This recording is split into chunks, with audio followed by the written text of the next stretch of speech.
নমস্কার বন্ধুরা, দেবযানী রান্নাঘরে তোমাদের সকলকে স্বাগত জানাই। আবারও চলে এসেছি একটা নতুন রেসিপি নিয়ে।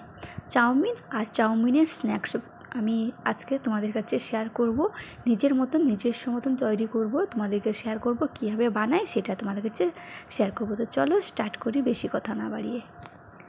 এখানে আমি কড়াইতে জল দিয়ে দিয়েছি, তার মধ্যে দিয়ে দিলাম অল্প সাদা তেল আর লবণ দিয়ে দিলাম। জলটা একটু গরম হয়ে গেলে আমি এই চাউমিনগুলো দিয়ে দেবো। এই দেখো, যে যার মতন চাউমিন দিতে পারো। এখানে জলটা বেশ গরম হয়ে গেছে, এবার আমি দিয়ে দিলাম চাউমিন আমি সিদ্ধ করে নেব। বেশি ওভার সিদ্ধ আমি করতে যাব না, হালকা সিদ্ধ হবে সেরকম। বেশি সিদ্ধ হয়ে গেলে আবার তোমার ঘেঁটে যাবে, একদম ভালো হবে না। আর এখানে আমি নিয়েছি একটা পাত্রে আমি 1 বাটির মতন ময়দা নিয়ে নিলাম। ভালো করে আমি ফিটিয়ে রেখে নেব, এটা পরে কাজে লাগবে। এখানে চাউমিন হয়ে এসছে, এবার আমি নামিয়ে নিয়েছি। তারপরে আমি উপর থেকে ঠান্ডা জল দিয়ে দিলাম। ব্যাস, জল ঝরারও অপেক্ষা। জলটা ঝরে গেলে তারপরে এটাকে রান্না করব। আর এখানে নিয়ে নিচ্ছি সবজি, তোমাদের যে যা অনুমানে সবজি নিয়ে নিবে। এখানে আমি নিয়ে নিয়েছি ফুলকপি, আলু, ক্যাপসিকাম, টমেটো। এগুলো দিয়ে আজকে বানাবো। আমার কাছে যেটা ছিল সেটা নিয়ে অফ ক্যামেরায় আমি ভেজে নিয়েছি সবগুলো। এই দেখতে পারো, বেশি বড় ভিডিও হয়ে যাবে, তার জন্য আমি পুরোটা দেখাইনি। আবারও চলে এসেছি রান্নাঘরে। এখানে আমি নিয়েছি, তেলটা গরম হয়ে গেছে। আদা রসুন লম্বা লম্বা করে কুচি করে নিয়েছি, আর পেঁয়াজ লঙ্কা, কাঁচা লঙ্কা অবশ্যই দিয়েছি। এখানে প্রথমে আদা আর রসুন দিয়ে ভালো করে ভেজে নিয়েছি। তারপরে দিয়ে দিলাম পেঁয়াজটাও সামান্য নেড়ে চেড়ে একটু আমি দিয়ে দেব লবণ। আমি আগের থেকে সবজিগুলো ভাজার সময় কিন্তু আমি সব পরিমাণ তো লবণ দিয়ে দিয়েছি। এখানে আমি 4টা ডিম ফাটিয়ে রেখেছিলাম বাটিতে করে, সেটা আমি ঢেলে দিলাম। এটাও ভালো করে আমি ভেজে নেব, একেবারে লাল লাল করে ভেজে নেব। তারপরে একটু দিয়ে দিলাম টমেটো এই পর্যায়ে আমি দিয়ে সবগুলো একসঙ্গে ভেজে নিয়েছি। দেখতে পারো সব কিছু লাল লাল করে ভাজা হয়ে গেছে। এরপরে চাউমিন ভাজবো। চলো, ওই কড়াইতে আমি তেল দিয়ে দিলাম। তেলটা গরম হয়ে গেছে, তারপরে চাউমিনগুলো দিয়ে সামান্য আমি নাড়াচাড়া করব। বেশি আমি ভাজবো না, বেশি ভাজলে খেতে একদম ভালো লাগে না। অনেকেই তো এই মশলার সঙ্গে মিক্স করে দিয়ে দেয়, আমি সামান্য দিয়ে দিলাম। একটু নাড়াচাড়া করে নেব 5 মিনিট মতো। আর স্বাদ মতন লবণ আমি এখানে দিয়ে দিব। সিদ্ধ করার জন্য যা দিয়েছি জলটা বেরিয়ে গেছে, তার জন্য লবণটা কমে গেছে, তার জন্য স্বাদ মতন আমি লবণ দিয়ে দিলাম। এরপরে কিছুক্ষণ নাড়াচাড়া করার পর আগের থেকে ভেজে রাখা সবজিগুলো আমি অ্যাড করে দিলাম। তারপরে দিয়ে দিলাম টমেটো সস। তোমরা টমেটো সস আর তোমরা দিতে পারো সয়া সস। আর এখানে ম্যাগি মশলা আমি দিয়ে দিলাম। ম্যাগি মশলা চাউমিনে দিলে কিন্তু টেস্টটা কিন্তু আরও ভালো লাগে খেতে, আরও দুর্দান্ত লাগে খেতে। আমার কাছে বেশ ভালোই লাগে। কার কাছে কেমন লাগে একটু কমেন্ট করে বলতে ভুলবে না।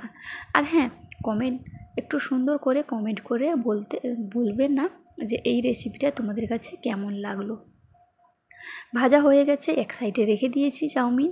এখানে এই যে ফিটিয়ে রেখেছিলাম ময়দাগুলো, সেগুলো আমি ভালো করে গোলা রুটির মতন করে নিব। সবগুলো করে নিয়ে তোমাদের কাছে আসছি, কীভাবে করছি দেখো। আমি একটি করে তোমাদেরকে দেখাচ্ছি, পরে সবগুলো করে নিয়ে তারপরে আমি আসছি। আর দেখা শুরুতে লাইক দিয়ে দেখা অনুরোধ রইল। আর যারা নতুন বন্ধু প্লিজ সাবস্ক্রাইব করে দিয়ে পাশে থাকা বেল আইকনটাও ক্লিক করতে ভুলবেন না, যাতে এই নিত্য নতুন ভিডিও রান্নার রেসিপি সবার প্রথমে তোমাদের পাশে চলে আসবে। আর যারা আগের থেকে আছো অসংখ্য ধন্যবাদ। আর ফেসবুক থেকে দেখলে পেজটাকে ফলো করে লাইক দেওয়া অনুরোধ রইল। দেখো সবগুলো আমার ভাজা কমপ্লিট হয়ে গেছে, আমি হালকা ভেজেছি। এবার চলো, পরে কি করি। এরপরে আমি নিয়েছি এখানে চাউমিন কিছুটা নিয়েছি, তার উপরে দিয়ে দিচ্ছি ধনেপাতা। এবার সব আমি অল্প অল্প দিয়ে আমি একটা রোল করব। দেখো, আমি বেসনের কোট করে রেখেছিলাম, ওগুলো কোট করে আমি ভালো করে এইভাবে আমি করে নিচ্ছি। তোমরা দেখলেই বুঝতে পারবে এইভাবে। আর আমি একটা হাতে ক্যামেরা আর এক হাতে পুরগুলো ভরছি, তার জন্য একটু অসুবিধা হচ্ছে, তোমরা দেখেই বুঝতে পারছো। তাই আমি অফ ক্যামেরায় সবগুলো আমি করে নিয়ে আসছি। সবগুলো দেখো করা হয়ে গেছে, পুরগুলো আমি দিয়ে দিয়েছি। এরপরে কড়াইটা গরম হয়ে গেছে, এবার আমি একটা একটা করে ভেজে নেব, হালকা আঁচে ভাজবো, একেবারে হালকা আঁচে ভাজবো, একেবারে মুচমুচে হয়ে যাবে। চাউমিনও হলো, আবার চাউমিনের স্ন্যাক্সও হলো। খুব সুন্দর একটা রেসিপি তোমাদের কাছে শেয়ার করলাম। কেমন লাগলো কমেন্ট করে বলতে একদম ভুলবে না। বাড়িতে আত্মীয় স্বজন এলে চাউমিনও করতে পারো, আর এটাই বেশ সুচকুলি করতে, গোলা রুটি করতে বেশি সময় লাগে না। এক সাইডে গোলা রুটি করে নিবে, তারপরে এইভাবে পুর করে ভেজে নিতে পারো। একটা জিনিসে দুটো আইটেম হয়ে যাবে, খেতে কিন্তু দুর্দান্ত। একটি একটি করে সবগুলো আমি ভেজে নিচ্ছি। দেখো সবগুলো আমার ভাজা কমপ্লিট হয়ে গেছে। এবার তোমাদের কাছে আমি ভেঙে দেখাবো, ভেঙে বলছি, কেটে দেখাবো কেমন হয়েছে আর কতটা ক্রাঞ্চি হয়েছে। তোমরা আওয়াজ শুনেই বুঝতে পারছো অনেকটা ক্রাঞ্চি হয়েছে, ভিতরে স্মুথলি, খেতে কিন্তু খুব সুন্দর। আর এত সুন্দর একটা স্মেল বেরিয়েছে, তোমাদেরকে বলে বোঝাতে পারবো না। দেখো খুব সুন্দর হয়েছে খেতে। এভাবে তোমরাও ঝটপট বানিয়ে ফেলো, আত্মীয় আপ্যায়ন করার জন্য আর কি লাগে। এবার বাড়িতে চাউমিন হলে এইভাবে স্ন্যাক্স বানাতে একদম ভুলবেন না। এইভাবে বানিয়ে খাও, আর কেমন লাগলো কমেন্ট করে বলতে ভুলবে না। আজকের জন্য এইটুকু, আবার আসবো একটা নতুন রেসিপি নিয়ে।